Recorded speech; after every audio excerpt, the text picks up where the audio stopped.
مساء الفل شباب تالتة ثانوي، ازيكم عاملين ايه؟ ان شاء الله في الفيديو ده هنبتدي نحل على امتحان مصر 2021 الدور التاني. وهتلاقي الدور الاول حليناه، وهتلاقي البلاي ليست في الديسكريبشن تحت الفيديو فيها امتحانات السنين اللي فاتت هتنزل كلها ان شاء الله، وكمان كتاب التفوق الاسئله بتاعته السنه دي، وهتلاقي ملخصات للدروس، وهتلاقي لينك الويب سايت اللي تقدر من خلال لينك الويب سايت تمتحن الامتحانات بتاعت التفوق وامتحانات السنين اللي فاتت فري. وهتلاقي كمان في الديسكريبشن تحت الفيديو ده لينك جروب التليجرام بتاع اي بي دي اف انا بحله على التشانل هنا، بنزله على جروب التليجرام. لو انت عايز مثلا تنزل الامتحان ده تمتحنه بي دي اف الاول قبل ما تمتحنه وتشوف الفيديو بتاعه علشان يبقى متاح ليك في اي وقت يعني. طيب امتحان الدور التاني ده كان كام سؤال في 2021؟ زي ما انت شايف كده كان عبارة عن 50 سؤال كلهم تشوز. فاحنا دلوقتي هنحل 50 سؤال تشوز، وزي ما بفكرك هتلاقيهم متبرمجين على الويب سايت ان انت تمتحنهم الاول قبل ما تشوف الفيديو بتاعهم. طيب خلينا نبتدي بأول سؤال. بيقول لي arrange the figures to their equivalent resistance ascendingly يعني من صغير لكبير given that the resistors are identical كلهم identical. طيب انت اوريدي عارف ان هنا الار والار الار ايكويفالنت بتاعتهم هاف ار، ودي ار، يبقى اول واحده هتبقى 1.5 ار. طيب نمبر بي التلاته دول 3 ار، ماشي. طب هنا التلاته دول خلينا نقول ان الاتنين دول هاف ار، وهاف ار مع 1 برودكت على صم برضو، يبقى هاف ديفايدد 1.5 هتطلع ثيرد ار. طيب هنا الاتنين دول 2R 2R و R برودكت على صم، هنا 2 هنا 1 يبقى 2 over 3، يبقى نمبر دي هتطلع 2 over 3R. يبقى بالترتيب أصغر واحدة اللي هي تلت، يبقى C أصغر واحدة. طب وبعد C تلتين اللي هو دي، وبعد الدي هتبقى A، وبعد الA هتبقى B. فده الترتيب الصح، إن C أصغر واحدة وB أكبر واحدة. طيب هو بقى مرتبها لك 1 2 3 4، يبقى 3 أصغر من 4 أصغر من 1 أصغر من 2، يعني 2 أكبر واحدة. طب هنا قال لك 2 أكبر واحدة، بعديها 1، بعد كده 4، بعد كده 3، صح. فالأنسر هتبقى نمبر A. تمام. اللي بعده السؤال ده بيقول لي إيه؟ In the opposite electric circuit the direction I1 و I2 represent in the direction of flow while I3 represent the traditional current. ماشي، حلو قوي. يعني I1 و I2 ده الأكشوال current. طب إحنا عايزين نمشي traditional، يبقى أنا كده كده عارف إن I1 هيبقى في الاتجاه ده، واي 2 هيبقى برضه فين؟ في الاتجاه ده. تمام. يبقى عند البوينت دي اللي داخل اي 1 واي 2 واللي خارج مين؟ اي 3. يبقى انا اقدر اقول ان اي 1 بلس اي 2 ايكوال اي 3، ومنها اقدر اقول ان ماينس ان كلهم ماينس اي 3 ايكوال 0. دي ايكويشن.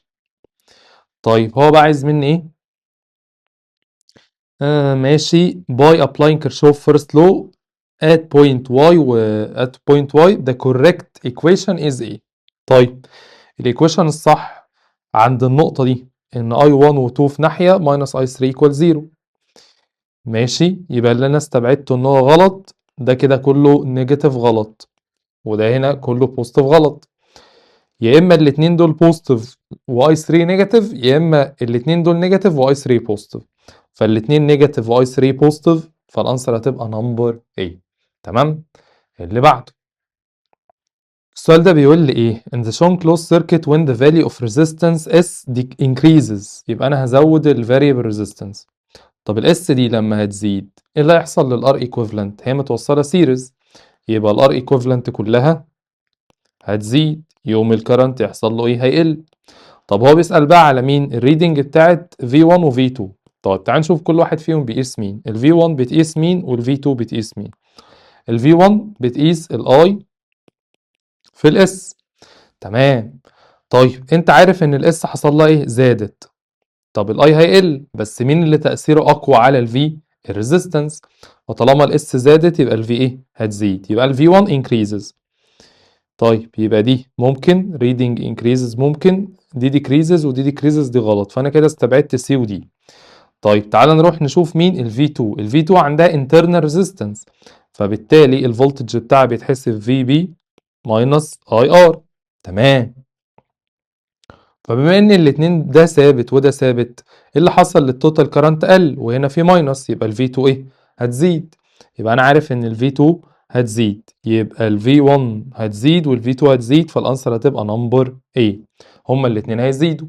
طب في طريقة تانية نحسب منها الV2؟ مش الV2 ال2 points دول هما اللي بره برضه، اللي هما على مين؟ على ال2 resistance دي. يعني أنا أقدر أقول إن الV2 equal التوتال كرنت في R بلس S. احنا قلنا الاس ايه؟ هتزيد والار دي ثابته، يبقى الاي ايه؟ هيقل، فالفي 2 دي هتسمع كلام مين؟ الاس، فهتزيد هي كمان. فانت عايز تجيبها من جوه من البطاريه، تمام، عايز تجيبها من الاكسترنال ريزيستنس، تمام. فعموما هما الاثنين هيزيدوا، والانسر نمبر ايه. اللي بعده السؤال ده بيقول لي ايه؟ ده شون الكتريك سيركت اف اي 3 ب 2 امبير. ماشي، هو عايز الفاليو بتاعت الاي 2. طيب فين الاي 3؟ كاتب عليها؟ لا. ماشي، دي نكتب عليها ب 2 امبير. طيب هو عايز الفاليو بتاعت الاي 2. خلينا نمشي كي سي ال الاول. عند البوينت دي مثلا الكرنت اي 3 داخل واي 1 داخل واي 2 هو اللي خارج، يبقى اللي داخلين اي 1 بلس اي 3 اللي هو ب 2، واللي خارج الاي 2. يبقى انا اقدر اقول ان اي 1 ماينس اي 2 ايكوال نيجاتيف 2. تمام، دي اول ايكويشن. طيب تعالى ناخد بقى الكي في ال، بس احنا محتاجين لوب يكون فيها مين؟ اي 2. طيب هنا الانون الوحيد مين؟ هل اي 2 بس؟ لا، اي 1 برضو انون. طب تعالى ناخد اللوب دي نجيب منها اي 1، وممكن بعد كده ناخد اللوب دي نجيب منها اي 2، او لو احنا خدنا اللوب الكبيره دي اللي فيها اي 3 واي 2 يبقى نقدر نجيب اي 2 على طول. طب تعالى نشتغل على اللوب الكبيره دي، نبتدي بال 21 مثلا. يبقى 21 ادي ماينس، احنا هنمشي ده اتجاه اللوب، انا ماشي كده. ايه الكرنت؟ هو في اتجاه اللوب، الكرنت الاي 2 ماشي كده، يبقى ماينس 2 اي 2 هدي ماينس. انا مشيت كده كده كده، قابلت ايه؟ 18، بس قابلت النيجاتيف بول بتاع ال 18، يبقى بدل ماينس يبقى ايه؟ بلس، يبقى بلس 18 ماينس. وانا طالع كده اللي ماشي في الريزيستنس 12 ده ال 2 امبير، وده مع نفس اتجاه اللوب، يبقى الماينس زي ما هو، يبقى 2 تايمز 18، 2 تايمز 12 ولا ايه؟ ماينس. مشيت كده الكرنت برضو ايه؟ ماشي مع اتجاه اللوب، والكرنت اللي ماشي هنا هو مين؟ الاي 2، يبقى ماينس 3 اي 2. كل الكلام ده ايكوال كام؟ زيرو، لان هنا مفيش انترنال ريزيستنس ولا هنا. يبقى انا من هنا اقدر اجيب الفاليو بتاعت الاي 2 بصوره مباشره. طيب تعال نشوف بقى كده، نجمع الارقام الاول. 21 بلس 18 ماينس 2 تايمز 12، كل الكلام ده 15 ماينس دي نيجاتيف 2 ونيجاتيف 3 نيجاتيف 5، يروح الناحية التانية تبقى 5 اي 2. يبقى من هنا الاي 2 هتطلع بكام؟ ب 3 امبير. فانا كده جبت الاي 2 اللي هو عايزه، والانسر هتبقى نمبر سي. طيب وكمان ممكن اجيب بقى الاي 1 من هنا. الاي 1 هتبقى ايكوال مين؟ دي هتروح الناحية التانية بالبلس، تبقى نيجاتيف 2 ماينس 3 نيجاتيف 1 امبير. فانا كمان جبت مين؟ الاي 1 نيجاتيف يعني نيجاتيف 3، سوري نيجاتيف 2 بلس 3، سوري هتبقى ب 1 امبير. 1 امبير، ان دي نيجاتيف 2 وهنا دي 3 هتروح لها الناحيه الثانيه بالبلس، تبقى نيجاتيف 2 ماينس بلس 3 تبقى ب 1. ماشي، يبقى انا كده جبت الثلاثه كرنت وجبت كل حاجه وعايز. اللي بعده السؤال ده بيقول لي ايه؟ in the shown 3 electric circuit 1 و 2 و 3 which one from the following relation is correct؟ يعني اي relation من الاربعه دول، يعني هنا الاي 1 والاي 2 والاي 3. بيقول لك الكرنت مين قد مين ومين اصغر من مين. طيب تعال نشوف كل واحد فيهم بيتحسب ازاي. الاي 1 هنا هيتحسب ازاي؟ الكرنت ماشي ازاي؟ الكرنت هيمشي كده، هيلاقي السلك فاضي فدي طارت، يبقى الكرنت هيمشي كده كده كده يرجع تاني، وهنا مفيش ار انترنال، يبقى ساعتها الاي 1 بتساوي في بي على ار بس. تمام. طب تعال نروح نشوف الاي 2. الكرنت ماشي كده هيمشي في الريزيستنس دي ودي، يبقى ساعتها الكرنت هيبقى في بي على كام؟ على 2 ار. تمام. طب الاي 3 الكرنت هيمشي كده كده كده ويجي يتقسم على الاتنين دول، يعني الكرنت هيتقسم على الاتنين دول وبعد كده ايه يرجع تاني. طب الاتنين دول الريزيستنس بتاعتهم هاف ار ودي ار، هاف ار مع الهاف ار سيريز يبقى 1.5 ار، يبقى هنا هتبقى في بي على 1.5 ار. تمام. طب تعال نجرد الرموز، يعني الاي 1 دي كانها ب1، والاي 2 هنا كانها بهاف، والاي 3 كانها ب1 على 1.5 اللي هي 2 على 3 تقريبا، 1 على 1.5 بت اوفر 3. يبقى من هنا نقدر بقى نقارن. هو بيقول لك هو اي 1 قد الاي 2؟ لا. طب اي 1 اكبر من اي 3؟ اي 1 اكبر من اي 3 صح، فدي تنفع. طيب تعال نتاكد اي 2 اكبر من اي 3، دي نص ودي تلتين، لا التلتين اكتر. طب اي 3 اكبر من اي 1؟ لا دي اقل من دي. انا كده متاكد ان الانسر هتبقى نمبر بي. تمام. اللي بعده السؤال ده بيقول لي current of I intensity passes through conductor L of a length cross section area A when the battery is changed with different one. غيرنا البطارية. the current passing through the same conductor becomes 3I، يعني الكرنت بقى I وبقى 3I. تمام. the cross section area of the conductor become قد ايه؟ تمام. هو بيقول لك ايه اللي حصل لما غيرنا البطارية. هو هنا قال لك غيرنا البطارية. طب انت اوريدي عارف ان الفي ايكوال مين؟ اي ار. طب طالما غيرت البطاريه والكرنت زاد 3 مرات، هل ده بالضروره الريزيستنس تتغير؟ لا، لان لما الريزيستنس تبقى ثابته الفولتج والكرنت دايركت، يعني انت لو جبت بطاريه اقوى الكرنت ايه؟ هيزيد. طيب الريزيستنس دي بتعتمد على مين؟ انت عارف الريزيستنس دي بتعتمد على رو اي في ال على ايه. فطالما الريزيستنس فضلت ثابته فكل حاجه من دول المفروض هتفضل ثابته مش هتتغير، لان هو قال لك غيرنا البطاريه. طيب فالاريا لو كانت ايه هتفضل ايه، فالانسر هتبقى نمبر ايه. طيب امتى بقى الريزيستنس تتاثر؟ لو الفولتج فضل ثابت، يعني لو ما غيرناش الباتري. فلو ما غيرتش الباتري والكرنت زاد 3 مرات يبقى الريزيستنس لازم تقل 3 مرات، يعني الريزيستنس دي تبقى سيرد. تمام. ودي عشان تبقى تلت لازم الاريا تبقى ايه؟ 3. الاريا تزيد 3 مرات لان الاريا والريزيستنس انفرس مع بعض. تمام. لكن هو قال لك احنا غيرنا البطاريه وبعد كده قال لك كمان الكرنت مشي في السيم كوندكتور، طالما السيم كوندكتور يبقى الريزيستنس دي فضلت ايه؟ ثابته، فالاريا هتفضل ثابته. اللي بعده السؤال ده بيقول لي ايه in the shown electric circuit if the reading of voltmeter V3 0.8 فولت. طب فين ال V3؟ ال V3 اهو. طب ال V3 ده بيقرا مين؟ بيقرا الاي في الار بتاعته. تمام. ال V3 قال لك ده ب 0.8 equal ال V3 ده الكرنت بكام؟ معرفش، بس الريزيستنس ب 2، يبقى انا من هنا اقدر اجيب الكرنت، يبقى 0.8 divided 2 هيطلع الكرنت ب 0.4 امبير. تمام. يبقى انا كده جبت الكرنت اللي ماشي هنا. طب مش الكرنت اللي ماشي هنا واللي ماشي في السيركت كلها؟ طيب يبقى انا اقدر اقول ان الاي بتساوي بقى الفي بي هات كلها على الار كلها.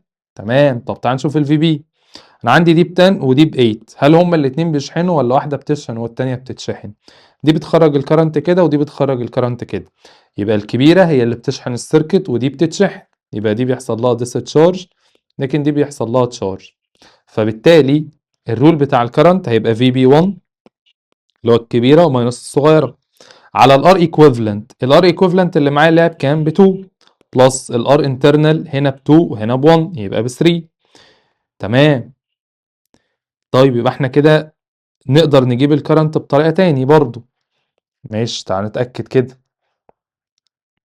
يبقى 10 minus 8 divided 5 هتطلع ب 0.4، يبقى انا كمان جبت الكرنت بطريقة تاني ب 0.4 امبير. طب هو بقى عايز ايه؟ هو عايز ال V1 وال V2. تعالى بقى نشوف ال V1 بتقرا مين وال V2 بتقرا مين. ال V1 دي على البطارية اللي بتتشحن، فالفولتج بتاعها بيبقى VB بلس IR. لكن ال V2 على اللي بتشحن السيركت او اللي بيحصل لها ديسشارج، فبتبقى VB ماينس IR. نعوض بالداتا. ال VB الأولى ب 8 بلس الكرنت ب 0.4 تايمز كام؟ تايمز 1، يبقى 8 بلس 0.4 هتطلع ب 8.4 فولت. ده الفولتج الأولاني أو ال V1. نروح لل V2 اللي هي بتتشحن. ال VB ب 10 ماينس الكرنت ب 0.4 تايمز الانترنال ريزيستنس اللي هي ب 2، يبقى 10 ماينس 0.4 تايمز 2 تطلع ب 9.2 فولت.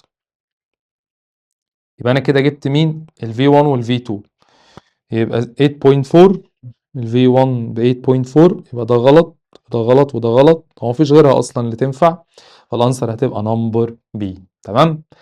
اللي بعده السؤال ده بيقول لي ايه؟ circular coil of a number of turns n و radius r carries current intensity I so the magnetic field B generated at center. ماشي، يبقى احنا بنتكلم على الكويل. قال لك if the coil connected to another electric source، تمام، طالما توصل بإلكتريك سورس تاني يبقى الفي بيتغير. بعد كده قال لك ال current intensity equal 3 times ال intensity في الفيرست كيس. يعني ال intensity بقت 3 مرات، يعني الاي الجديدة I2 دي 3 مرات الاي الأولى.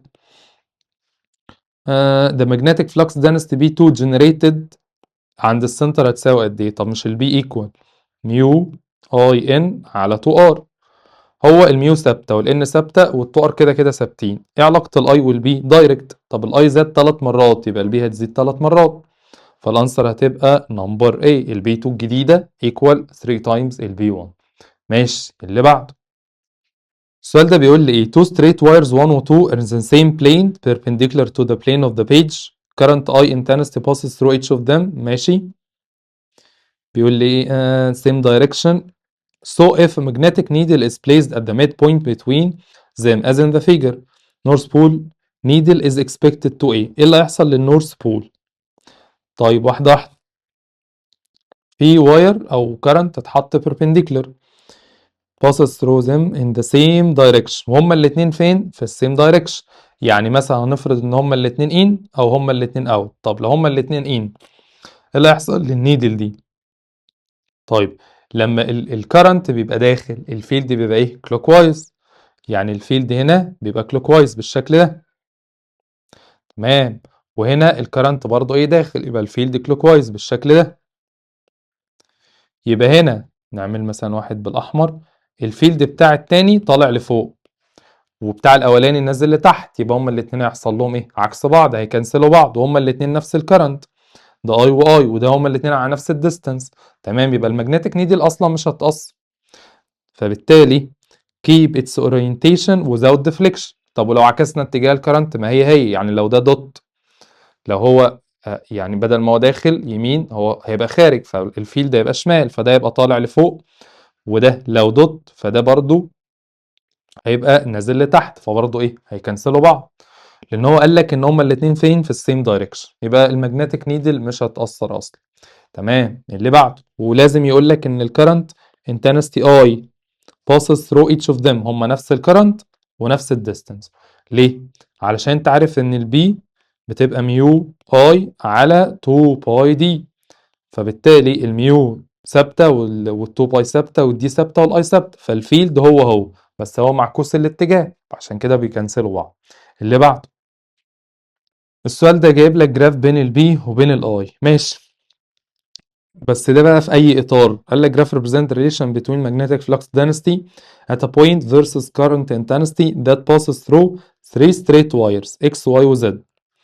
so this point البوينت دي اقرب لمين؟ طب انت اوريدي عارف البي في الواير ميو اي زي ما احنا لسه قايلين على 2 باي دي.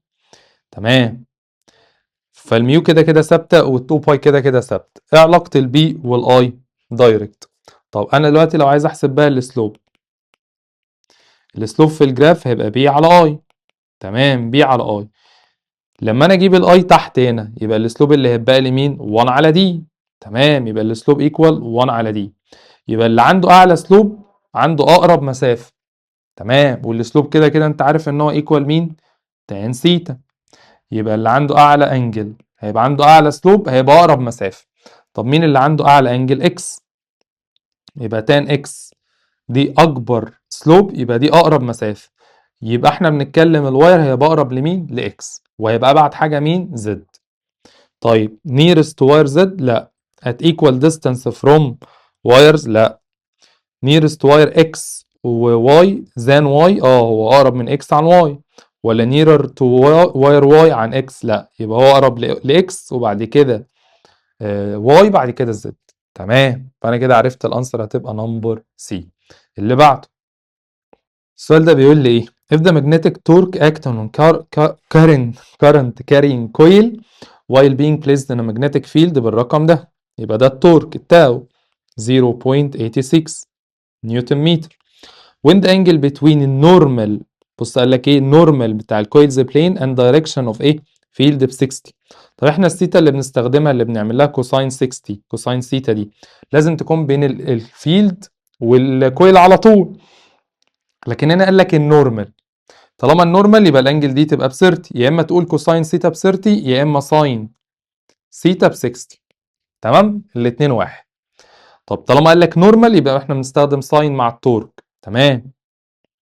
هو عايز المagnetic torque act on the coil when the coil's plane become ايه؟ parallel to the magnetic field. طب لما يبقى parallel التورك، لما يبقى parallel يبقى احنا بنعمل كوساين كام؟ كوساين زيرو، وكوساين زيرو بكام؟ ب 1.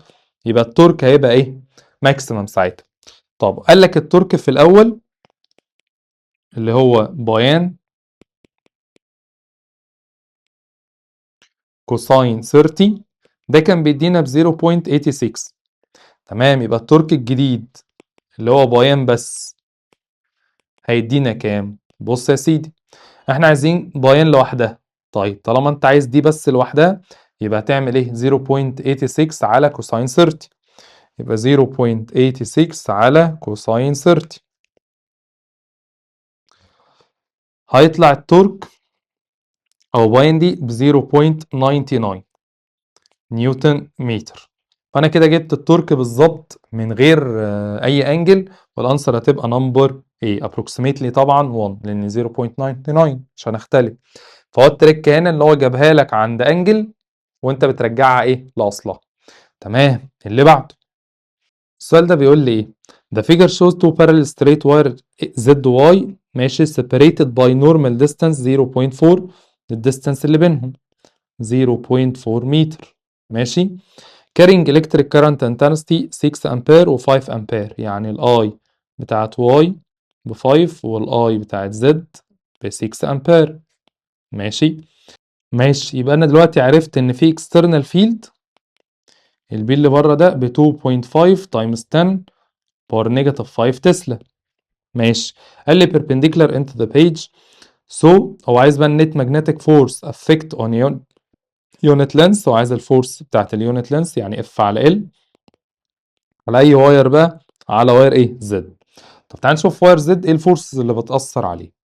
واير زد اهو ماشي فيه كرنت في الاتجاه ده، واير واي في نفس الاتجاه، يبقى بيحصل ما بينهم ايه؟ اتراكشن فورس. يبقى اول فورس بتأثر عليه اللي هي الميوتوال فورس بتتحسب ب 2 تايمز 10 باور نيجاتيف 7 اي 1 اي 2 على اي 1 اي 2 ال يعني على 2 باي دي على دي سوري 2 باي دي لما دي تبقى ميو. ماشي، دي الفورس الاولى. طيب مش الكرنت ماشي في الاتجاه ده واير زد، الفيلد بتاعه بقى ايه؟ يمينه داخل وشماله خارج. يبقى انا دلوقتي عندي هنا منطقة سميشن للفيلد وهنا ديفرنس. يبقى الواير هيتحرك منين؟ من البلس للماينس، يعني هيتحرك في اتجاه الفيلد الاقل. يبقى انا كده عرفت ان الفورس بتاعة الواير لوحده ماشية في نفس اتجاه الميوتوال فورس. طب الفورس بتاعة الواير لوحده بقى بتتحسب ازاي؟ بي اي ال. تمام. يبقى انا من هنا محتاج اخد ال كومن فاكتور لانه عايز الاف على ال. لما اخد الاف على ال يبقى 2 تايمز 10 باور نيجاتيف 7. الاي 1 والاي 2 مش فارقه، 5 تايمز 6 ديفايدد الدي اللي هي ب 0.4 بلس الاكسترنال فيلد بقى اللي هو 2.5 تايمز 10 باور نيجاتيف 5 في الاي بقى بتاعت مين؟ الاي بتاعت زد اللي هي 6، وكده كده انا واخد ال كومن فاكتور، فمن هنا نقدر نجيب الاف بير ال، يبقى 2 times 10 باور نيجاتيف 7 times 5 times 6 على 0.4 plus 2.5 times 10 باور نيجاتيف 5 times 6. ففي الاخر الفورس بير يونت لينس هتطلع 1.65 times 10 باور نيجاتيف 4 نيوتن بير متر. تمام تمام. فين بقى الكلام ده؟ 1.65 اللي هي 1.7، فانا كده عرفت الانسر هتبقى نمبر سي. تمام. اللي بعده السؤال ده بيقول لي ايه؟ تو concentric rings. حلو قوي، طالما رينجز يبقى انا كده عرفت ان الان ب1. بوث كاري الكتريك كارنت اي، وهما الاتنين فيهم نفس الكارنت، فالاي ثابت. ماشي، مصلحه. وموجودين برضو فين؟ في السيم دايركشن as shown in the figure producing magnetic flux density B. يعني البي توتال اللي هو السمشن بتاعهم هما الاتنين اسمهم بي. طب البي توتال ده بيتحسب ازاي؟ احنا عايزين نحسب الفيلد بتاع الرينج. طب تعال نشوف الاتجاه كده، اللي جوه دي ماشيه كده، فطالما ماشي شمال يبقى الفيلد خارج، يبقى هنا دوت. طب والاحمر نفس الكلام دوت، فهما الاتنين معمول لهم بلس، وهما الاتنين نفس الكرنت ونفس الان ونفس الميو، بس هل هما الاتنين نفس الار؟ لا. طب تعالى نحسبها بقى. البي توتال للي جوه يبقى ميو اي ان كده كده ب1 على مين؟ على 2 ار، واللي بره تبقى ميو اي ان على 2، والار بتاعتها هنا، ما دي الصغيره بار لكن الكبيره بكام؟ ب 2 ار، يبقى الكبيره دي ايه؟ 2 ار. الثوابت يتشال، او الميو ممكن ناخدها كومن فاكتور، بس كده كده الان ب1. ممكن ناخد بقى الكومن فاكتور مين؟ الميو والاي على مين؟ على 2 ار، يبقى في الاخر هيتبقى لي مين؟ هنا 1 بلس هاف اللي هي 1.5. ممكن نختصر كل الكلام ده، يبقى كل الكلام ده تايمز كام؟ 1.5. قال لك الرصه دي كلها اسمها مين؟ بي. تمام، يعني البي ايكوال 1.5 ميو اي على 2 ار. تمام. طيب بعد كده قال لك if the direction of the passing current through one ring only reversed، يعني هنعكس اتجاه current والتانية فضلت زي ما هي، والكرنت فضل زي ما هو، وعايز بقى resultant عند بي. طب يعني مثلا هنعكس اتجاه الكرنت الاحمر كده، يبقى دي هتبقى بلس، يبقى ساعتها هنا هيبقوا difference ماينس مش بلس، يبقى ساعتها البي توتال هتساوي ميو اي ان على 2 ار ماينس ميو اي ان على 2 في 2 ار. تمام، يبقى هنا برضو ايه؟ الان ثابته ملهاش لازمه، هناخد كومن فاكتور ميو اي على 2 ار، وهنا هتبقى 1 ماينس كام؟ ماينس هاف. 1 ماينس هاف هتبقى بهاف، يبقى الكلام ده كله بهاف. تمام، هو بقى بيقول لك الكلام ده كام بي؟ طب كل ده كام ببي؟ يبقى ده بكام بي؟ سهله نعملهم على بعض. يعني مثلا هو قال لك ان ده اسمه بي، يبقى ده البي الجديده بقى اللي هي البي 2 بكام؟ هيبقى ده في ده على ده، يعني هنقسم ده على ده. لما نقسم ده على ده كل ده هيروح مع كل ده، في الاخر هتبقى هاف على كام؟ على 1.5. لما اعمل هاف ديفايدد 1.5 هتطلع تلت، فالبي 2 هتبقى تلت البي 1 او البي الاساسيه. تمام، فانا كده عرفت الانسر هتبقى نمبر سي. تمام، فخد بالك من المعلومه دي. ماشي، اللي بعده السؤال ده بيقول لي جلفانومتر ميجر 0.1 فولت. تمام، يبقى ده مين؟ ده الفي جي 0.1. بعد كده قال لك of maximum potential difference when maximum current بكام؟ ب 2 ملي امبير، يبقى ده الاي جي ب 2 ملي امبير، يبقى 2 تايمز 10 باور نيجاتيف 3 امبير، يبقى انا من هنا اقدر اجيب مين؟ الار جي، هيبقى ده على ده، يبقى لما اعمل 0.1 divided 2 times 10 باور نيجاتيف 3 الار جي هتطلع ب 50 اوم. ماشي. بعد كده قال لي in each division of its scale indicate 0.01 فولت. ماشي، يعني ال 0.1 ده متقسم. طيب بعد كده قال لي if it's connected to multiplier resistance RM، يعني احنا ال RM مديالك بكام؟ 450، فهو عايز بقى each division will indicate لقد ايه. طب واحدة واحدة، احنا عارفين الرول بتاعنا في جي على في بتساوي الار جي على ار جي بلس ار ام. الفي جي ب 0.1 والار جي 50 ودي 50 ودي المالتبلاير 450. يبقى انا من هنا اقدر اجيب مين؟ الفولتج الجديد. يبقى ده في ده على ده، يبقى 50 بلس 450 تايمز 0.1 divided 50، فيطلع الفولتج الجديد بقد ايه؟ ب 1 فولت. تمام. طيب تعال نشوف بقى الديفيجن. هو ال 0.1 فولت ده عمل السكيل بتاعه كل ديفيجن بكام؟ 0.01 فولت. يبقى ال 1 فولت ده السكيل بتاعه هيبقى بكام؟ هيبقى ده في ده على ده، 0.01 0.01 divided كام؟ 0.1، فيطلع الاكس دي او لكل ديفيجن بكام؟ ب 0.1 فولت. تمام تمام، فانا كده عرفت الانسر هتبقى نمبر سي.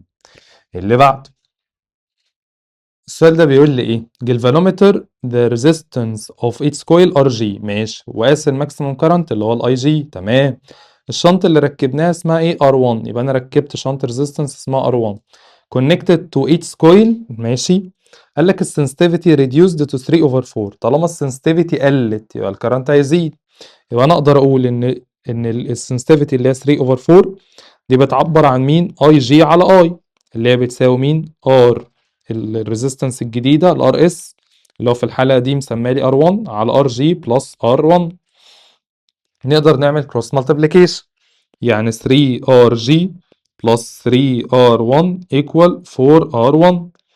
يبقى من هنا الار جي بكام؟ دي هتروح الناحيه الثانيه بالماينس، يبقى 4 ماينس 3 ب 1 على 3 تبقى بثيرد، يبقى دي ثيرد ار 1.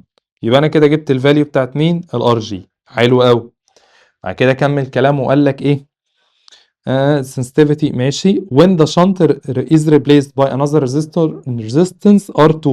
يعني بدلنا الشنط ب R2، السنسيتيفيتي قلت 3 over 8 من الاوريجينال، سو الريشيو بين ال R1 وال R2 ايكوال قد ايه؟ تمام. يبقى السنسيتيفيتي تاني مره قلت 3 over 8، دي الفاليو اللي هي اي جي على اي. يبقى هنستخدم بقى ساعتها ال R2 وهنا تبقى RG بلس R2. وبما ان انا جبت الار جي وكده كده دي الفاليو بتاعتها ثابته سيرد ار 1، يبقى اقدر اعوض بقى بكروس مالتيبليكيشن. يبقى 3 تايمز 1 اوفر 3 ار 1 هتديني ار 1 بلس 3 ار 1 ايكوال 3 ار 2 ايكوال 8 ار 2. يبقى من هنا الار 1 هتبقى ايكوال كام؟ دي هتروح الناحيه الثانيه بالماينس هتبقى 5 ار 2. هو بقى عايز مين على مين؟ الشنط الاولى على الشنط الثانيه اللي هي ار 1 على R2. دي لما تيجي تحت دي النتيجة هتبقى كام؟ 5 over 1. يبقى الريشيو هتبقى 5 over 1 والانسر هتبقى نمبر دي. فهي الفكرة كلها ان انت بتجيب الار بتاع الجلفانومتر ان دي كده كده ثابتة وبتعوض عنها في الشنط الجديد. اللي بعده، السؤال ده بيقول لي the opposite figure represents the scale of galvanometer in ohmmeter circuit so the value of Rx. احنا عايزين نحسب هنا مين؟ ال Rx. طب تعال نشوف بقى هنا الاوميتر اصلا الرول بتاعه بيتحسب ازاي؟ اي جي على اي الار ديفايس بلس الار اكس على الار ديفايس. ماشي. الكرنت الاولاني كان اسمه اي جي وعايز الفاليو بتاعت الار اكس، يعني الكرنت بقى كده. تمام، يعني الكرنت الاولاني باي جي والكرنت الجديد بقى ربعه، يبقى بالتالي ممكن نقول الريشيو انها تبقى 4 اوفر 1، يعني كان 4 وقل بقى 1. طيب الار ديفايس بلس الار اكس اللي هو عايزها على الار ديفايس، يبقى انا هنا مشكلتي في مين؟ في الار ديفايس، يبقى انا محتاج اجيب الار ديفايس. طيب تعال نجيبها بقى ازاي؟ نجيبها بدلالة اي ريزيستنس تانية، يعني نستخدم نفس القانون الاي جي على الاي ايكوال الار ديفايس بلس الار اكس على الار ديفايس. الاي جي هنقول ان هي كانت هنا وبعد كده بقت هنا تلات ارباع، قلت تلات ارباع، يعني هي بقت كانت بفور وبعد كده قلت تلات ارباع بقت ب3، قلت ربع يعني بقت تلات ارباع. طيب الار ديفايس بلس الار اكس هنا بقى اللي احنا موصلينها بكام؟ ب 2000 على الار ديفايس، يبقى انا من هنا اقدر اجيب مين؟ الار ديفايس. تمام، يبقى دي في دي يبقى 4 RD equal 3RD plus 2000 plus 3 times 2000 6000. يبقى من هنا اقدر اجيب الفاليو بتاعت مين؟ الار دي كده هتروح الناحيه التانيه بالماينس، تبقى الار دي ايكوال كام؟ 6000 اوم. كده انا جبت الار دي، ارجع اقعد بقى فين؟ هنا. يبقى انا هشيل دي واكتب 6000 ودي برضو 6000. يبقى انا ساعتها اقدر اجيب مين؟ الار اكس. طيب تعالى نعملها. تبقى ده في ده ماينس ده، يبقى 4 تايمز 6000 ماينس 6000 هتطلع ب 18. الار اكس ايكوال 18000 اوم. تمام. يبقى الانسر هتبقى نمبر بي. يبقى انت دايما مفتاح الاوميتر ان انت لازم تجيب مين؟ الار ديفايس دي، لان هنا وقفت معانا. طبعا انت المفروض عارف ده من التدريب من خلال السنه يعني، بس انا اقصد لما تعطل في حاجه تفكر بطريقه تجيبها بيها يعني.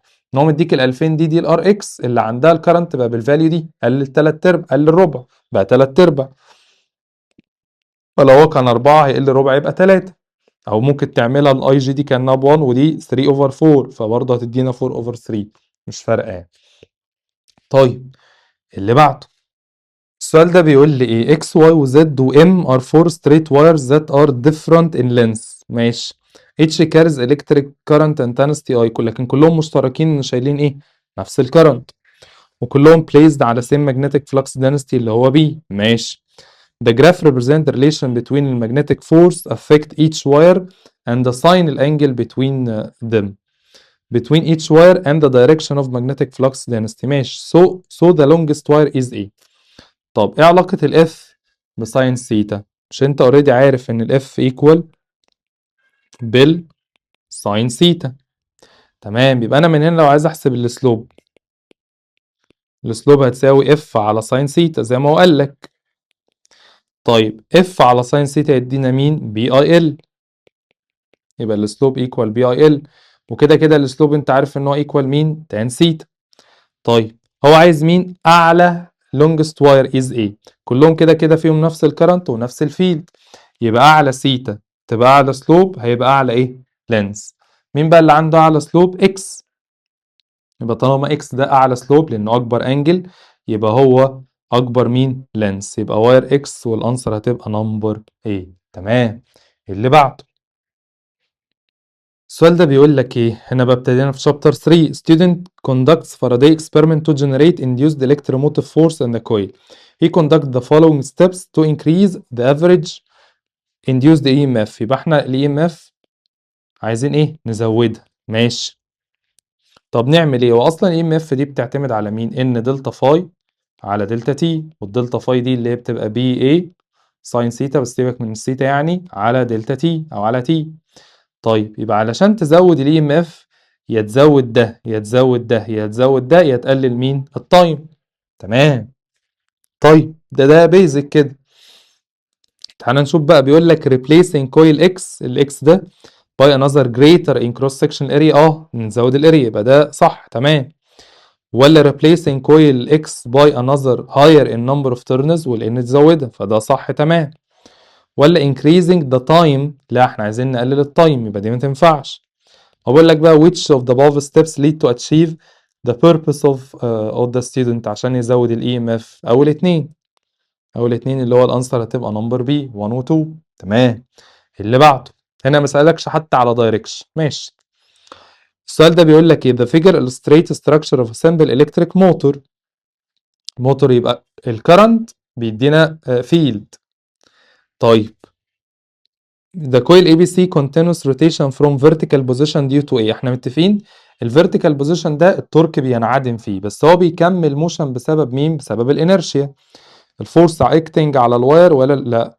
بسبب الانرشيا اوف ذا كويل، هي دي اللي بتخليه ايه؟ يكمل. فالانسر هتبقى نمبر سي. اللي بعده. السؤال ده بيقول لي ايه؟ when the magnetic flux interacting with circular coil changes. ماشي. induced electromotive force E is produced in the coil. تمام. يعني لما الفلكس يتغير في الكويل ال EMF تتغير. if the number of turns of the coil increase to 4 times. تمام. يعني ال N هتزيد 4 مرات. at constant area والاريا ثابته and the rate change in magnetic flux increases the coil decrease to الريت بقى بتاع المagnetic flux هيقل الايه للنص اللي هو الدلتا فاي على دلتا تي. قال لك decrease to its half. ماشي. the induced EMF هيحصل له ايه؟ ال EMF انت عارف انه ان دلتا فاي على دلتا تي. هو قال لك ال N بقت 4 مرات وده هيقل النص يبقى 4. يبقى 4 تايمز هاف هتطلع بكام؟ ب 2. تمام. يبقى ال EMF هتزيد الضعف. فين بقى الكلام ده؟ فالانسر هتبقى نمبر A. تمام. اللي بعده. السؤال ده بيقول لي ايه؟ The figure represents straight wire YZ ماشي moving in uniform magnetic field hence the induced current طلع فيه induced current. تمام. بيتحرك منين؟ من Z ل Y. تمام. ادي الزد وادي Y. يبقى الانديوسد كارنت اتجاهه لفوق بالشكل ده. لفوق الكرنت لفوق. طيب toward what direction 1 و 2 3 و 4 الواير يتحرك. طب الواير ده عشان يتولد EMF مبدئيا مش هينفع يتحرك ولا في اتجاه 1 ولا 3 لان 1 و 3 ده باراليل للفيلد فمش هقطعه فمش هيولد موشن. طيب احنا اوريدي ده الانديوسد كارنت بيتحدد بين بليفت هاند سلاب ليفت هاند رول او فيلمنج رايت هاند رول. طب بالسلاب ليفت هاند رول الفيلد ايه لجوه بالنسبه لي انا لجوه والكرنت لفوق يبقى الحركه ايه؟ هتبقى يمين. بطن ايدي بتشاور يمين يبقى الواير المفروض يتحرك في الاتجاه ده اللي هو كام؟ 2. فالانسر هتبقى نمبر بي. تمام. ولو كان العكس كان نازل الكرنت لتحت كان هيتحرك الناحيه الثانيه اللي هي ناحيه 4. ماشي. اللي بعده. السؤال ده بيقول لي straight wire of a length 20 سنتيمتر ده ال اللي هو يبقى ب 0.2 متر moving with velocity ومدينا الفلوسيتي ب 0.5. ماشي. in a direction make an angle theta with the direction magnetic flux density بالرقم ده ومدينا عامل انجل ثيتا على طول والفيلد ب 0.4 وقال لك ال EMF 20 ملي فولت يبقى ال EMF 20 ملي يبقى تايمز 10 باور نيجاتيف 3 فولت. ماشي. get generate between its terminal هو عايز الثيتا. طب ال EMF في الواير بتتحسب ازاي؟ بلف ساين ثيتا.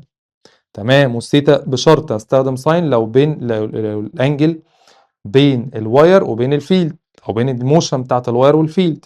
طب دي قال لك ب 20 تايمز 10 باور نيجاتيف 3 والبي ب 0.4 والال بكام؟ ب 0.2 والفي ب 0.5 فانا اقدر اجيب مين؟ ساين ثيتا. هو عايز الثيتا نفسها. ماشي. يبقى ده على ده واللي يطلع اعمل له شيفت ساين يبقى 20 تايمز 10 باور نيجاتيف 3 تايمز 0.4 تايمز 0.2 تايمز 0.5 سوري 20 تايمز 10 باور نيجاتيف 3 على 0.4 في 0.2 0.5 بهاف يبقى شيفت ساين الانسر تطلع ب 30 فالثيتا اللي احنا عايزينها تطلع ب 30 ديجريز فالانسر هتبقى نمبر بي. تمام. اللي بعده. السؤال ده بيقول لي ايه؟ in a simple electric generator its coil started rotation from vertical position. تمام. vertical position ده اللي هو الزيرو position. تمام. بعد كده قال لك if an instantaneous electromotive force induced in the coil reach half الماكسيمم فاليو طالما وصل للهاف الماكسيمم فاليو فكده الثيتا بكام؟ 30. تمام. of induced EMF for the second time ده قال لك وصل لنص الماكسيمم فاليو للمره الثانيه. يعني ايه؟ الجراف بيبقى عامل كده هو ابتدى من الزيرو. تمام. يبقى هيبقى عامل كده مثلا دي بعد نص لفه هيجي هنا. تمام. بعد لفه كامله هيجي هنا. تمام.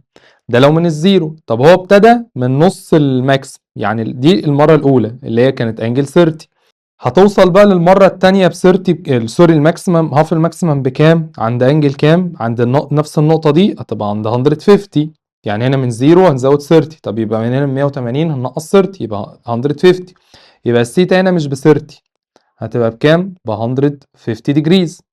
تمام. افتر قد ايه؟ 1 over 60 second ده التايم 1 over 60 from the beginning of the coil rotation. هو بقى عايز يحسب مين؟ الفريكونسي. تمام. انت اوريدي عارف الثيتا ايكوال مين؟ 2 باي اف تي.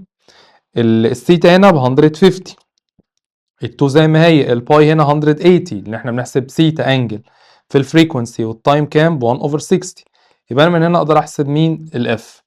فالاف هتبقى 150 divided 2 times 180 times 1 over 60 هتطلع الفريكونسي ب 25 هرتز. تمام، فانا كده عرفت الانسر هتبقى نمبر سي. فمهم قوي هو هيبتدي يلف منين، ومهم قوي هيوصل لقد ايه، وهيوصل المره الاولى ولا الثانيه. طب لو الثالثه، لو انا عايز الانجل الثالثه هنا مثلا هتبقى 180 بلس 30، 180 بلس 30 اللي هتبقى 210، فالثيتا ساعتها هتبقى 210 وهكذا وهكذا. تمام. اللي بعده، السؤال ده بيقول لي ستيب داون ترانسفورمر. حلو، طالما ستيب داون يبقى الفولتج هيقل والان هتقل بس الاي ايه هتزيد. قال لك الافشنسي بتاعته 90%، يبقى انا كده عرفت الافشنسي في بي على في اس ايكوال ان بي على ان اس ايكوال اي اس على اي بي، ومديك الايتا ب 90% اللي هي 0.9. The ratio between potential difference of the two coil 4/7. تمام، يبقى كأن مين ال 4 ومين ال 7؟ مش هو قال لك ستيب داون يعني الفولتج كان 7 وبقى 4، يبقى دي كأن الفي بي دي هي اللي ب 7 والفي اس هي اللي بكام؟ هي اللي 4. تمام.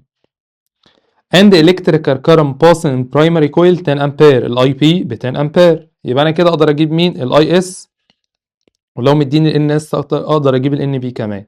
بعد كده قال لي the number of turns في البرايمري كويل ده اللي هو الان بي 400. تمام، يبقى انا اقدر اجيب الان اس والاي اس. طب لو انا عايز الان اس يبقى ده في ده على الاتنين دول. ماشي، يبقى 400 تايمز 4 divided 7 تايمز 0.9 هيطلع النمبر اوف تيرنز 253.9 اللي هي 254. كده انا جبت مين؟ الان اس.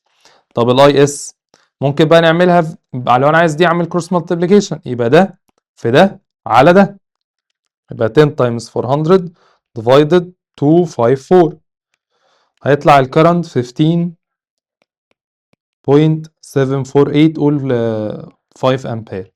فانا كده جبت مين؟ الاي اس والان اس. فكده عرفت الانسر هتبقى نمبر ادي 1524254، فالانسر هتبقى نمبر سي. اللي بعده، السؤال ده بيقول لي the graph represent the relation between ال induced EMF وال secondary coil و rate of change في ال electric current intensity adjacent في ال primary coil. يعني احنا بنتكلم على mutual induction. طب ال EMF والدلتا اي على دلتا تي ده بيساوي مين؟ انت اوريدي عارف ان في الميوتوال اندكشن هتبقى ام دلتا اي على دلتا تي، فهو مديك الاي مثلا ب 0.6 اللي هو السلوب يعني، ودلتا اي على دلتا تي على بعض ب 0.3، فانا من هنا اقدر اجيب مين؟ الام اللي هو الميوتوال اندكشن، يبقى 0.6 divided 0.3 اللي هتطلع ب 2. فانا كده عرفت الميوتوال اندكشن ب 2 هنري. تمام. هو عايز يحسب مين بقى؟ which of the following graph line YWX represent the relation between الميوتوال اندكشن والريت اوف تشينج في البرايمري كويل. ماشي، الميوتوال اندكشن احنا طلعناه ب 2 هنري. طيب الميوتوال اندكشن ده بيتغير ولا ثابت؟ الميوتوال اندكشن ده ثابت، ما بيعتمدش على الاي ولا على الدلتا اي، ده بيعتمد على المنال. طيب يبقى انا كده عارف ان الانسر هتبقى مين؟ الجراف زد، فالانسر هتبقى نمبر دي. لكن كونه بيزيد او بيقل دي، سوري، كونه بيزيد دي مش الفاكتورز اللي بيعتمد عليها الاي ام اف والدلتا اي. اللي بعده، السؤال ده بيقول لي ايه؟ the opposite graph represent the relation between اللي تشينج في المagnetic flux اللي هو الفاي ام مع التايم. ماشي، so الانستنتينيوس induced electromotive force equal 0. يعني احنا عايزين الام اف امتى تبقى ايكوال 0؟ لما الدلتا فاي على الدلتا تي تبقى بماكسيمم فاليو، احنا عارفين ان هما بيبدلوا مع بعض.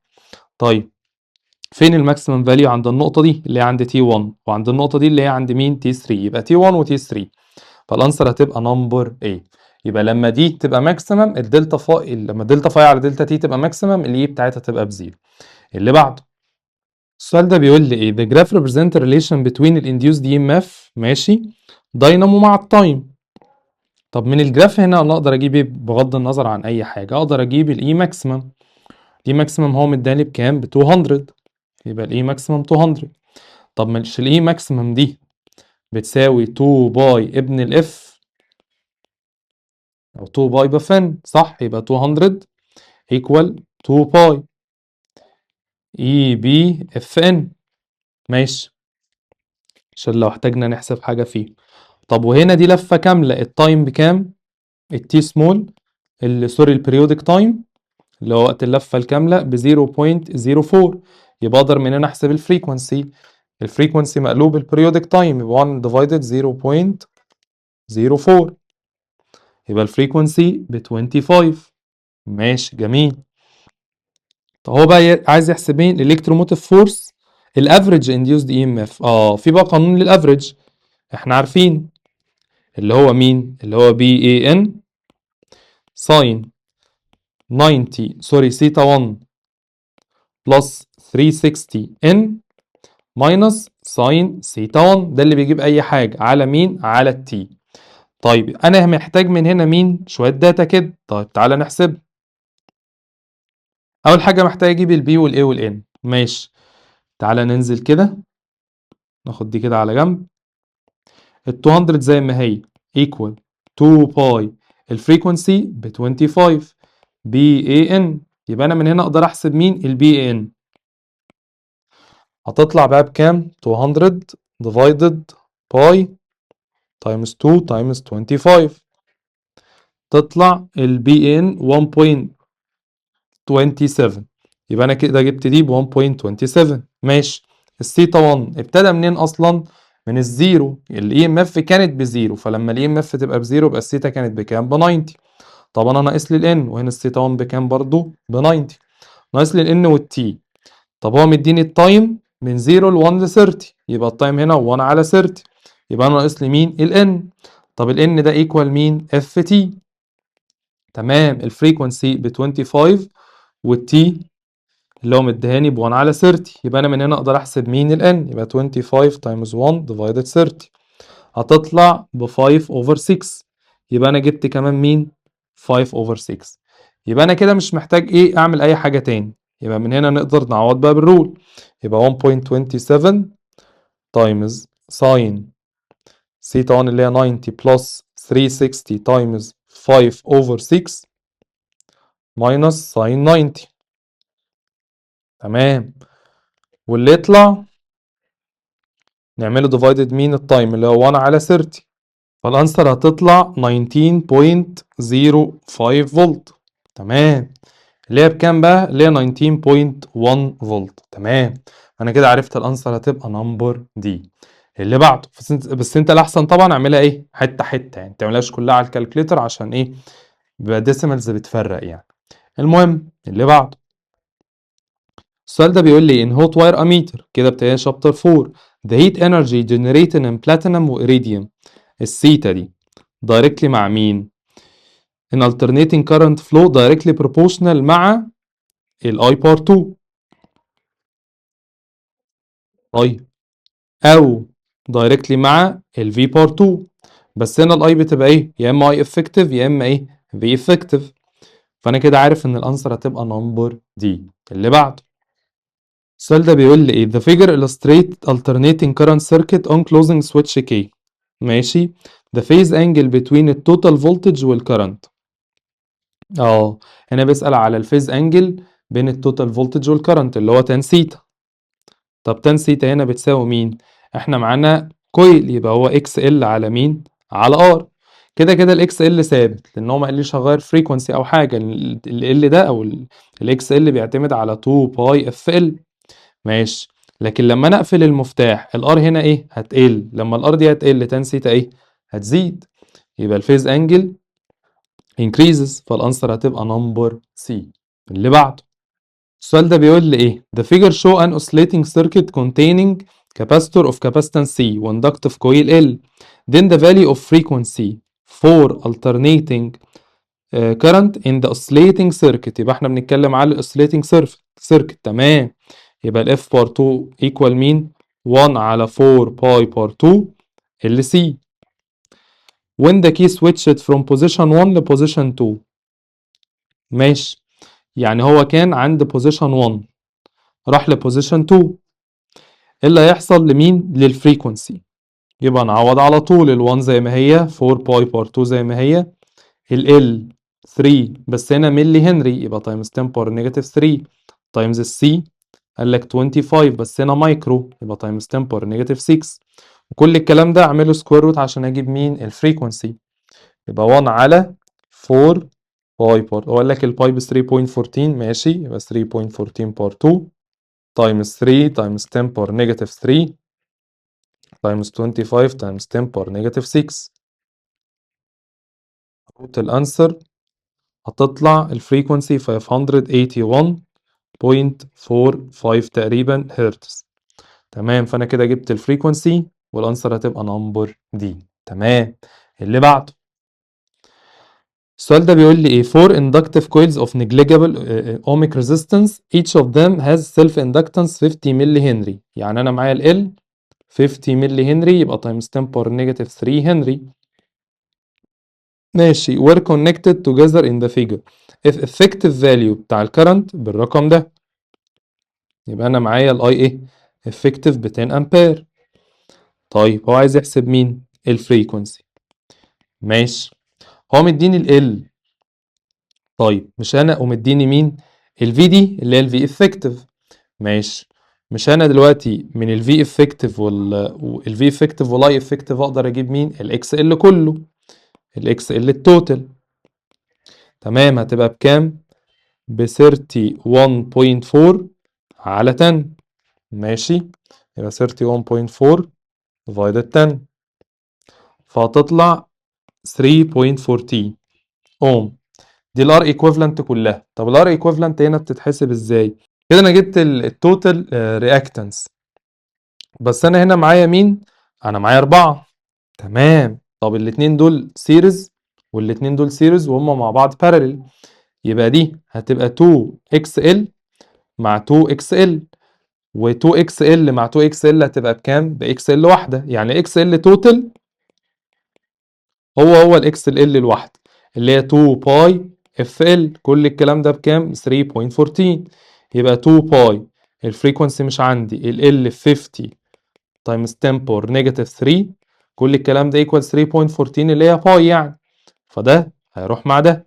يبقى انا من هنا اقدر احسب مين الفريكونسي. يبقى 1 على كل اللي جنب الاف، 1 divided 50 times 10 باور نيجاتيف 3 times 2 هيطلع الفريكونسي ب 10 هرتز. تمام، يبقى انا كده عرفت الانسر هتبقى نمبر سي. اللي بعده السؤال ده بيقول لي figure represent electric circuit containing hot wire ammeter of ohmic resistance 50 ohm. يعني ده هنا في resistance ب 50 ohm. تمام، طب تعال نجيب الامبيدنس. الامبيدنس بتساوي مين؟ روت ار بار 2 بلس اكس سي بار 2. طب انا معايا الار اللي هي 50 بس مش معايا الاكس سي، بس معايا السي. طب الاكس سي بتساوي مين؟ 1 على 2 باي اف سي.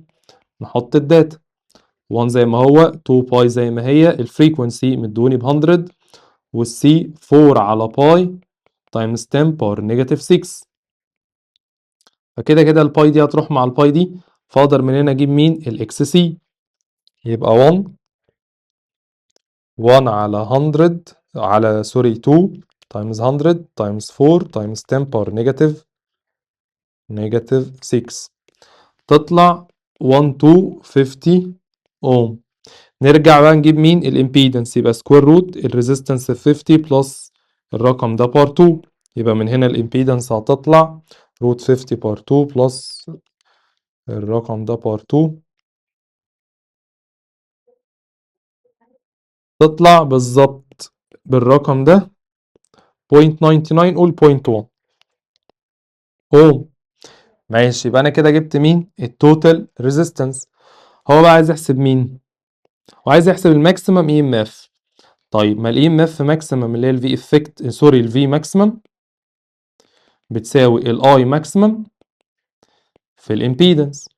طب انا مش معايا الاي ماكسيمم، الهوت واير اميتر ده بيقرا الاي افكتيف، يبقى اعمله تايمز روت 2. يبقى الكلام ده تبقى 0.2 تايمز روت 2 تايمز الامبيدنس اللي هي بالرقم ده. فمن هنا نقدر نحسب مين الفي ماكسيمم. يبقى 0.2 روت 2 تايمز 152.1، فالفي افكتيف هتطلع ب 353.58 فولت.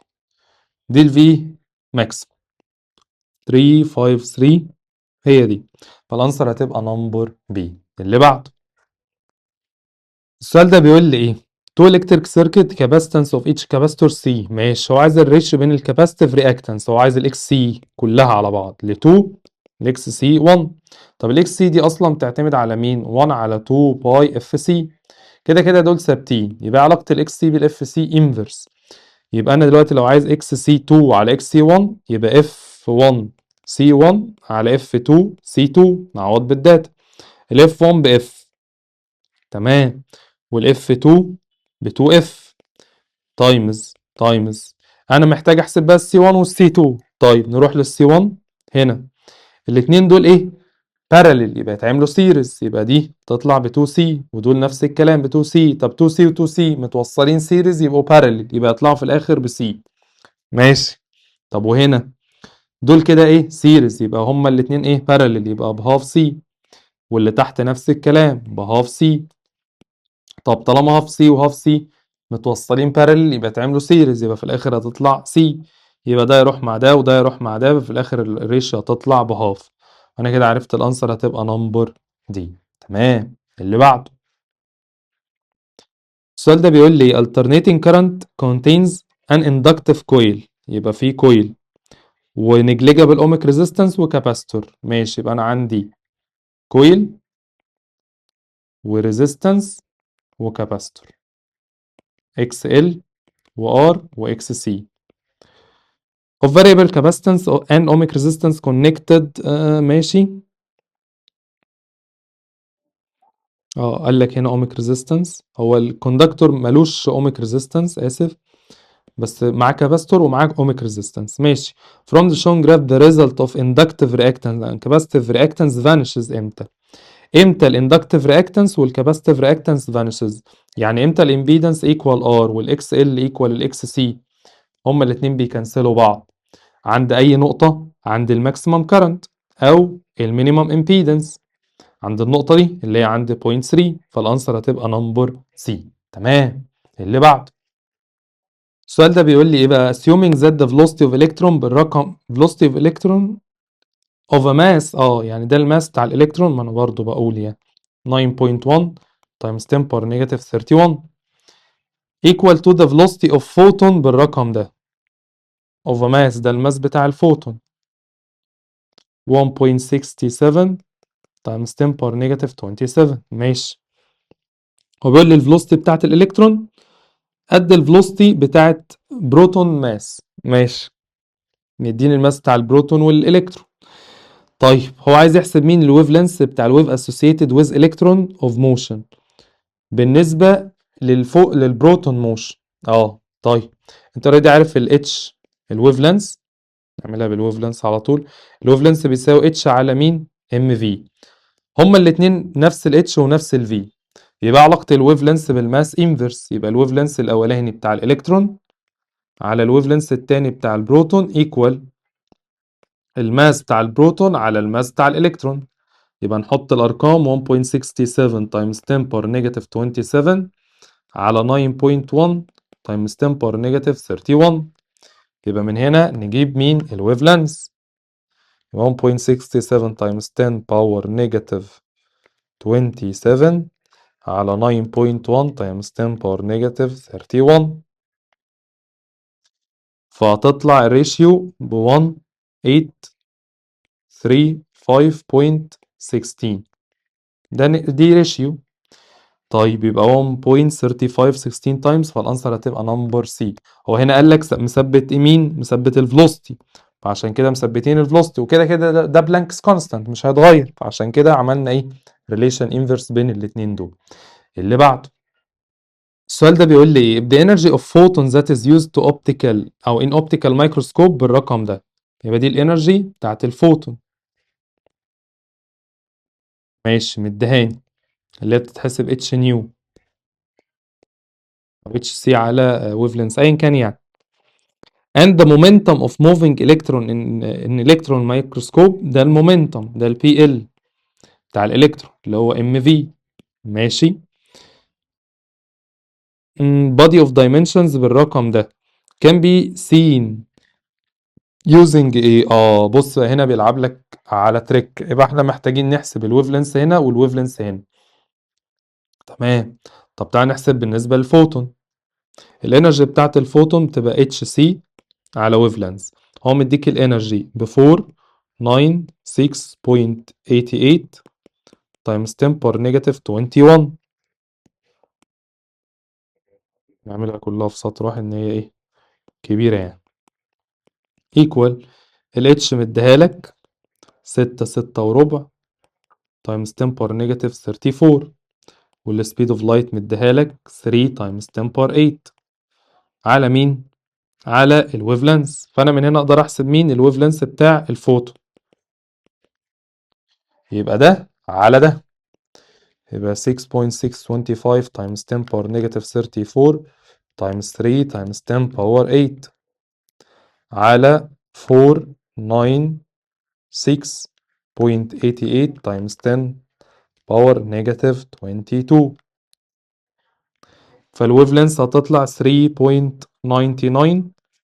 ماشي تايمز 10 باور كام نيجاتيف 7 متر. ده الويف لينث بتاع الفوتون. طيب عايزين نجيب الويف لينث للالكترون.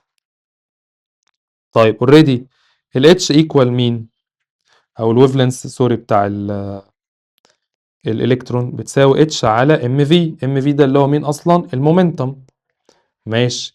الاتش 6.6 تايمز 10 باور نيجاتيف 34 على المومنتم اللي هو مدهوني بكام؟ بالرقم ده 7.626 تايمز 10 باور نيجاتيف 23.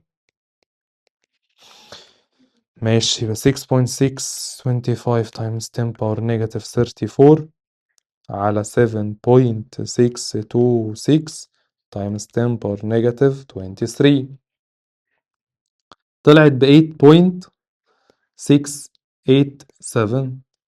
تايمز 10 باور نيجاتيف كام؟ نيجاتيف 12 متر. وده الويف لينث بتاع مين؟ الالكترون. طيب المفروض بقى عشان حاجه تتشاف لازم الدايمنشن بتاعها يبقى اصغر من الويف لينث. 400 نانومتر ده الويف لينث بتاع الاوبجكت. ده 400 نانومتر يعني 400 تايمز 10 باور نيجاتيف 9 متر. الرقم ده بقى اصغر من مين؟ فالرقم ده اصغر من الاتنين، فهم يعني الموجة هتتشاف بالاتنين، مش هيجرى لهم اي حاجة يعني. فالانسر هتبقى نمبر بي. فانت لو عايز تتأكد اعمل ده ماينس ده، تمام؟ هيطلع لك رقم نيجاتيف، وده ماينس ده رقم نيجاتيف، يبقى ده الصغير، تمام؟ عشان الناس اللي مبتعرفش تطرح يعني. طب السؤال ده بيقول لي in Compton effect when photon X-ray collide with an electron moving with velocity v. ماشي. يبقى انا دلوقتي عندي فوتون هيخبط في مين؟ في الكترون. الفوتون الانرجي بتاعته بتقل والفريكونسي بتاعته بتقل والويف لينث بتاعه بيزيد، لكن الالكترون الفلوسيتي بتاعته بتزيد والكاينيتيك انرجي بتاعته بتزيد، لكن الماس بيفضل ثابت. هو بيسأل بقى على السبيد بتاع الالكترون. السبيد بتاع الالكترون بيزيد، فده وده غلط. طيب الايكويفالنت ماس للفوتون افتر كوليجن، الماس بتاعت الفوتون الايكويفالنت ماس بيحصل لها ايه؟ برضه بتقل. فانا كده عرفت ان الانسر هتبقى نمبر سي increases سوري بي increases decrease. اللي بعده السؤال هنا بيقول لي ايه 3 photo electric cell of different cathode material ماشي x y و z. The graph illustrate relation between الفوتو electric current intensity الضوء اللي خرج يعني والlight intensity falling on each cell. Which metal has critical frequency عنده critical frequency أعلى من مين؟ من الفريكونسي بتاع الانسيدنت لايت. طيب بص يا سيدي، ومين اللي طلع لايت أصلا؟ اكس وواي. طالما اكس وواي طلعوا لايت يبقى الانرجي بتاعتهم أعلى من الورك فانكشن والفريكونسي بتاعهم أعلى من الكريتيكال فريكونسي. تمام. لكن زد ده ما طلعش حاجة، الكرنت بتاعه بزيرو، فبالتالي الانرجي بتاعته أقل من الورك فانكشن والفريكونسي بتاعه اقل من مين؟ من الكريتيكال فريكونسي. فمين اللي عنده كريتيكال فريكونسي بيقول لك كريتيكال فريكونسي اعلى من الفريكونسي بتاعت الانستنت لايت اللي ما طلعش حاجه، اللي هو مين؟ زد. فانا كده عرفت ان الانسر هتبقى نمبر سي. تمام. اللي بعده هنا بيقول لي 3 solenoids x y و z have the same cross sectional area، يبقى الاريا ثابت. while the number of turns of each solenoid can't be changed. can be changed يعني النمبر يقدر يتغير. The graph represent the relation between الانductance والsquare of number of n ال L وال n power 2 in each solenoid which one from the following correct arrangement concerning لللينس بتاع مين؟ السولينويد. تمام. بص يا سيدي، هنا بيتكلم على ايه؟ على السيلف اندكشن اللي بيعتمد على مين؟ ميو اي ان بار 2 على اللينس بتاع الكويل. كده كده الميو ثابت وقال لك الاريا ثابت. تمام. يبقى في 3 بيتغيروا. طب ازاي بقى؟ نحسبها ازاي؟ لازم اثبت ده او ده او ده. هو بيسأل على ال يبقى لازم اثبت ده او ده. طيب تعال نشوف، مش الجراف بين ال والان بار 2؟ تعال نثبت ال يعني ايه؟ هناخد خط كده يعدي ايه فيهم هما التلاتة. يبقى انا كده ثبت مين؟ السيلف اندكشن اللي هو ال. وادي 1 وادي 2 وادي 3. مين اللي عنده اكبر ان؟ زد. ان بتاعت زد اكبر من ان بتاعت واي اكبر من الان بتاعت اكس. تمام. طيب ايه علاقة بقى الان بار 2 والال؟ دايركت، لما ده يبقى ثابت يبقى ده وده دايركت. يبقى الان زد اكبر من ان واي اكبر من ان اكس، يبقى نفس الكلام لل.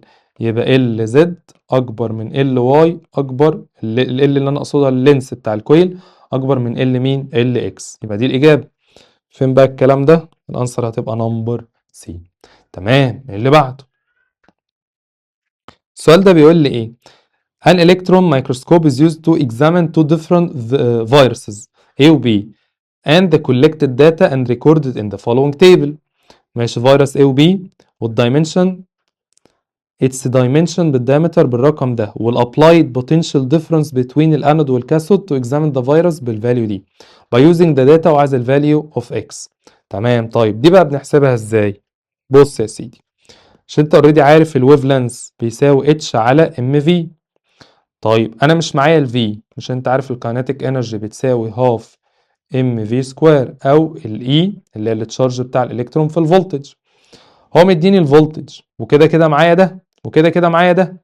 فانا لو عايز اجيب الفي بار 2 من هنا هتبقى اي في الفولتج على هاف ام واخد لها روت لو انا عايز الفي بس. تمام. تعالى بقى ندخلها هنا، يبقى الويف لينث بيساوي الاتش. هدخل بقى الام دي، الام دي جوه تبقى ام سكوير احطها تحت الروت يعني، والفي احط مكانها الرقم ده تبقى اي في كل ده على ايه؟ هاف ام. يبقى ده يروح مع ده، يبقى في الاخر هتبقى اتش على روت 2 اي فولتج على مين؟ سوري 2 ام اي في. ناخد دي على جنب هنا. ماشي. يبقى من هنا نقدر نقول ايه الريليشن بقى ما بينهم؟ كده كده ده ثابت والاي ثابته والام ثابته والتو ثابت، يبقى الفولتج والويف لينث ايه؟ انفرس. يبقى انا دلوقتي لو قلت لك H1 على H2 هتبقى ايكوال V2 على V1. الفي دي فولتج، بس كل الكلام ده ايه؟ تحت الروت. ماشي. نحط الداتا. اللامدا 1 هو قال لك ب 10 نانومتر. ماشي. الفي 2 37.5 والفي 1 ب 1.5. تمام. كده كده الكيلو اللي فوق والكيلو اللي تحت هيروحوا مع بعض، يبقى انا اعمل دي وبعد كده يتبقى لي دي. ماشي. يبقى انا لو عايز ده هعمل ايه بقى؟ ده يطلع لي رقم. ماشي. يبقى ده لما يطلع فوق ده ينزل مكانه. يبقى انا لو عايز الويف لينس التاني اعمل ده ديفايدد كل الرصه دي. يبقى 10 نانومتر ديفايدد روت 37.5 على 1.5 هتطلع ب 2. خلاص يبقى انا عرفت ان دي هتطلع ب 2 نانو متر. ماشي. فالانسر هتبقى نمبر دي. اللي بعده، السؤال ده بيقول لي ايه؟ زي ما انت شايف ده الجراف بتاع ايه؟ الاكس راي. هو بيقول لي عايز اقل فريكونسي اوف كاركترستيك سبيكت. طب الكاركترستكس ده اللي هو عند النقطه دي والنقطه دي اللي هو 0.6 و 0.7. هو عايز اقل فريكونسي يبقى اعلى ويف لينث اللي هو بكام؟ 0.7. يبقى ده الويف لينث بتاع الكاركترستكس، نسميه مثلا لامدا 1 0.7. طيب والويف لينث والفريكونسي بتاع الكونتينوس اللي هي النقطه دي اللي هي بين 0.3 و 0.4 يبقى ده مين؟ هيبقى ب 0.5. كده انا معايا ريشيو ما بين الويف لينث، لكن هو عايز ريشيو ما بين الفريكونسي. طب ما الفريكونسي والويف لينث انفرس، مش انت اوريدي عارف ان السي ايكوال لامدا نيو؟ تمام. فطالما السي كده السبيد اوف لايت ثابته يبقى الاثنين دول انفرس. يبقى انا عايز سي 1 على سوري نيو 1 على نيو 2، يبقى اعمل لامدا 2 على لامدا 1، يعني هتبقى 0 بوينت، سوري دي مش 5 دي 35، يبقى 0.35 على 0.7 تطلع بهاف. انا كده عرفت الانسر هتبقى هاف والانسر هتبقى نمبر دي. اللي بعده السؤال ده بيقول لي ايه which figure shows spectrum produced when white light. تمام white light كده كده هيديني برايت، لو عدى في جاز الجاز ده يعمل ابسوربشن للخطوط بتاعته، يبقى انا كده عرفت الانسر هتبقى نمبر 4 اللي هي نمبر دي. تمام تمام بس يعني الموضوع سهل جدا. طب امتى يطلع دي؟ لو الجاز بس اللي هيطلع لايت فهيطلع الخطوط بتاعته بس، لكن وايت لايت نزل على جاز الجاز هيعمل ابسوربشن للخطوط بتاعته وخلاص السبيكترم بتاعه. اللي بعده هنا برضو نفس الفكر، مدينا الويف لينس بس ده بتاع الكاركترستكس ال 0.8 و 0.12 ده. هو بقى عايز يحسب مين؟ so the wavelength of characteristics X-ray which correspond للماكسيمم مومنتم. بص يا سيدي، مش انت عارف ال H الويف لينس بتساوي H مومنتم؟ تمام، فلو عايز ماكسيمم مومنتم ادور على مين؟ اقل ويف لينس. طب مين اقل ويف لينس في الكاركترستكس؟ 0.08 ولا 0.12؟ 0.08، فالانسر هتبقى نمبر بي. تمام. اللي بعده السؤال ده بيقول لي ايه in the process of 3D imaging اللي هو الهولوجرام يعني for an object by using laser if the path difference between the reflected ray from object 2/3 wavelengths. ده مين؟ الباس difference ب 2/3 wavelengths. هو بقى عايز الفيز difference between these rays equal قد ايه؟ طب انت اوريدي عارف القانون، الباس difference